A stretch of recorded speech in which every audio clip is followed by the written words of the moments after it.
High, welcome to our channel. আজকে আমি তোমাদের সঙ্গে শেয়ার করব পুঁই শাক, মিটুলি আর পেঁয়াজের কালি, আলু আর পুঁটি মাছের একটা তরকারি। চলো শুরু করা যাক। প্রথমে সব সবজিগুলো আলাদা আলাদা করে কেটে নিয়েছি, তোমরা দেখতেই পাচ্ছ এখানে। তারপরে মাছগুলো কেটে নিয়েছি। মাছ ভাজার পরে সুন্দর করে যতক্ষণ ব্রাউন কালার না হবে ভাজতে থাকো। সবজিগুলো আস্তে আস্তে ভেজে নাও।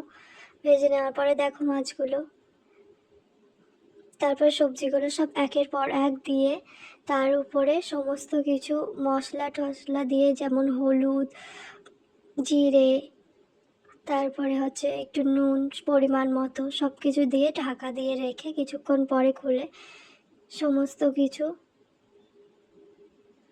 দিয়ে ভালো করে জিনিসটাকে নাড়াচাড়া করে নিয়ে মাছগুলো ওর মধ্যে দিয়ে ভালো করে নেড়ে সিদ্ধ হয়ে গেলে সমস্ত কিছু করে নামিয়ে নিতে হবে। ব্যাস তৈরি তোমার পুঁই শাকের মিটুলির তরকারি।